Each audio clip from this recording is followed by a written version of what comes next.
আসসালামু আলাইকুম রহমতুল্লাহি ওয়া বারাকাতুহু। আশা রাখি সবাই ভালো আছেন। ঈদের দিনের কিছু সুন্নাত সম্পর্কে আপনাদের সামনে আলোচনা করব ইনশাআল্লাহ।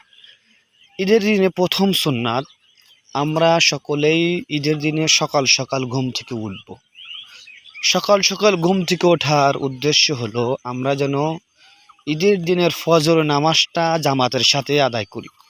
ঈদের ফজরের নামাজ আদায় করা এটা হলো ফরজ, আর ঈদের দিনের নামাজ হলো ওয়াজিব। ঈদের নামাজ হলো ওয়াজিব। আমরা যদি সকালে সকালে না উঠে ফজর নামাজ না পড়ে ওয়াজিব নিয়ে টানাটানি করি তাহলে এটা ব্যাঘাত ঘটে গেল। সেই জন্য আমরা সকাল সকাল ঈদের দিনে জামাতের সাথে নামাজ আদায় করব। অন্য দিন তো করবই, ওই দিন আরও ভালোভাবে সকাল সকাল উঠব, ঈদের দিনের ফরজ নামাজটা ফজরের ফরজ নামাজটা আদায় করব এবং কি সকাল সকাল আমরা গোসল করব, সুন্দরভাবে উত্তম রূপে গোসল করব। অবাঞ্ছিত লোমগুলো আমরা পরিষ্কার পরিচ্ছন্ন করব। আমাদের হাতের আঙ্গুল গুলো নখগুলো যাদের বড় আছে এই নখগুলো আমরা কেটে ফেলব। তারপরে সুন্দরভাবে উত্তম রূপে, যেমন আমি আনন্দ, আমাদের ঈদুল ফিতর অর্থ হলো রোজা খোলার আনন্দ, অর্থাৎ এটাই যে আমি আল্লাহর হুকুম বিধান পালন করেছি এবং এই খুশিতে আমরা রোজার এই খুশি হইল ঈদুল ফিতর। তো আমরা প্রথমত সকাল সকাল উঠব, গোসল করব, তারপর ঈদগাহে যাওয়ার আগে আমরা সুন্নাহ, যেটা কিছু মিষ্টি মুখ করা। যেমন রাসূলে কারীম সাল্লাল্লাহু আলাইহি ওয়াসাল্লাম প্রথমত মুখ করতেন। তো আমরা যে মিষ্টিগুলো আছে এইগুলা দ্বারা আমরা মিষ্টিমুখ করব। তো তারপরে আমরা সুগন্ধি ব্যবহার করব। প্রথমত আমরা এই ভালো উত্তম একটা কাপড় পরিধান করব। এখানে বলা হয় নাই যে আপনাকে নতুন কাপড় পরিধান করতে হবে, নতুন কাপড় নতুন জামা আপনাকে পরিধান করতে হবে। এখানে সুন্নত হিসাবে যে আপনার জামাগুলো যে আছে ওই জামাগুলোর ভিতর থেকে যেটা উত্তম সৌন্দর্য এটা আপনি পরিধান করবেন। আপনাকে যে কিনতে হবে, বাধ্যতামূলক কিনতেই হবে সেটা না, ইসলাম অতটা কঠিন করে নাই।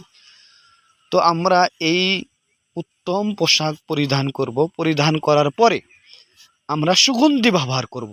এমন সুগন্ধি ব্যবহার করব না যে যেই সুগন্ধির দ্বারা অন্যজনে কষ্ট পায়, আমরা ভালো সুগন্ধি ব্যবহার করব। তারপরে আমরা যখন মসজিদে ঈদগাহের দিকে যাইব, সুন্নত হলো যেই রাস্তা দিয়ে ঈদগাহে যাওয়া এবং ওই রাস্তা না আসে অন্য রাস্তা দিয়ে যাওয়া।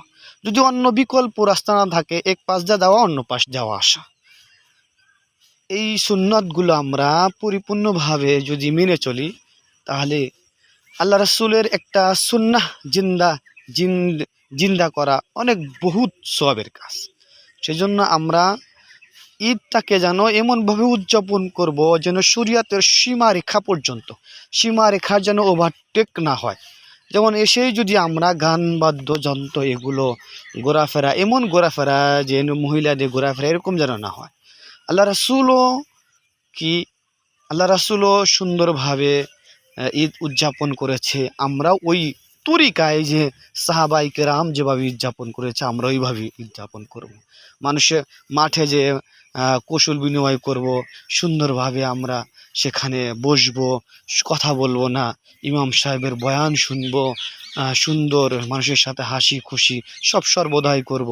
আর আমাদের এই যে রোজাটা ছিল, এই রোজাটা হলো আমরা পরহেজগার হওয়ার জন্য।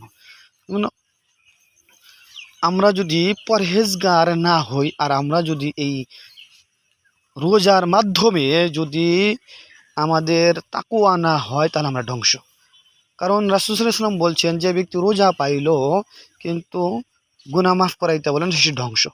সেই জন্য আমরা খুব খেয়াল করব যে আমরা প্রতিজ্ঞা করব যে আমরা রোজা পাইছি, আল্লাহর বিধান পালন করছি, কিছু খাই নাই, হারাম খাই নাই। যেটা আমাদের হালাল ছিল সেই হালাল খাওয়াটাই যদি আমরা বন্ধ করে দিতে পারি, হারাম খাওয়া তো খাইব না, আর নিশ্চিত আমরা খাইব না।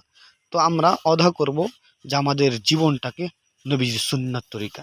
সেজন্য আল্লাহ তাআলা আমাদের সকলকেই ঈদের দিন সুন্নাহ মোতাবেক জীবন পরিচালনা করার তৌফিক দান করুক। সকলে আমিন।